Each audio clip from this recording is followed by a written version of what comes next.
Thank you, Mr. Chairman. Welcome, Mr. Secretary. Nice to see you 2 days in a row. Thank you so much. I thank Chairman Crapo for calling this hearing. Treasury has played a key role in our government since its creation more than 2 centuries ago. That role expanded in the wake of the Great Recession when it became clear at great cost that the rules in place for financial services were inadequate. Given the greater role that the Treasury Secretary plays in oversight of Wall Street, it makes sense that he devotes some of his time to conveying his views and those of the administration on issues within this committee's jurisdiction to us and to the public. So far, that communication has been insufficient. Questions posed to the Secretary by me, questions posed to the Secretary by other senators have gone either unanswered or were answered by non-sequiturs. So I hope today will give an opportunity to all of us for more forthright conversations. On Tuesday, we held an ordinary hearing that, in my mind, turned out to be quite extraordinary. 3 of the 4 nominees will work in national security positions in Treasury if confirmed. The 4th will work in a national security position at Commerce. One senator after another felt compelled to ask the nominees, to ask each of them if they would put the law and the Constitution in their country ahead of loyalty to the president. Amazing and unprecedented that we thought we had to ask that question. Given all the troubling revelations from the White House and about the White House, such a question is vital for every nominee in a sensitive position. This was hours before we learned that President Trump very likely asked FBI Director Comey to shut down an investigation. Honesty is critical. Our national interests are undermined, whether national security or domestic economic security, when our leaders traffic in falsehoods. You can't lead if we don't believe you. And when I say we, I mean the American public. China was a champion of currency manipulation, and then it wasn't. Wealthy taxpayers would not get a tax cut, and then they would. The deficit would be eliminated in 8 years, and then it wouldn't. Wall Street was getting away with murder, but now it has too big a compliance burden. The carried interest loophole would be closed, but now maybe not. We must invest $1 trillion in our, quote, third world infrastructure, but now there seems to be no rush. No cuts to Medicaid, it was promised.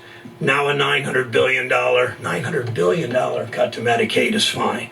The president launched the examination of Dodd-Frank with the claim that credit-worthy borrowers can't get loans. But the spigot isn't dry, and we don't need to, in the president's words, original words perhaps, prime the pump.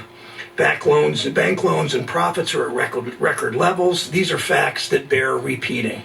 Bank loans and profits are at record levels. The president was elected saying Wall Street has caused tremendous problems for us. We're going to tax Wall Street, his words.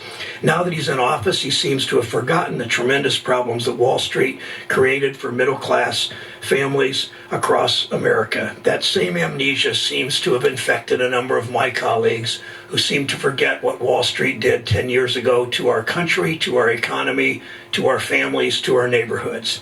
The president sacked a dedicated public servant for a bank lawyer to oversee the nation's biggest banks. He's threatening the Consumer Bureau, one of the only champions that consumers have in the executive branch.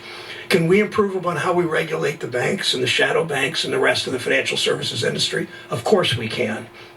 I believe we can do so for smaller institutions, but let's do so based on facts. The fact is that 1 in 5 homeowners in the city of Cleveland, 1 in 5 holds a mortgage that is more than 120% of the value of their home.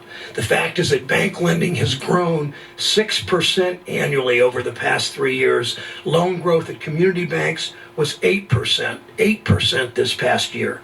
Lending stalled in the first quarter of this year. Why? Because demand wasn't there. The fact is that U.S. households have more debt now than they did at its peak in 2008, driven by increased auto and student debt. The fact is the wealthiest Americans may have recovered from the Great Recession, recovered and then some, but many, many families like these Cleveland homeowners have not. If we want to improve our economy, we'd be better off debating how to create jobs through an effective means like infrastructure investment rather than the thoroughly discredited trickle-down approach, whether achieved through the tax code or by raising the speed limit for Wall Street. Thank you, Chairman. Thank you. And Secretary Mnuchin, we will now turn to you. You have the time that you may need to make a statement. If you would like to introduce anyone as you choose, you may do so. And the time is yours.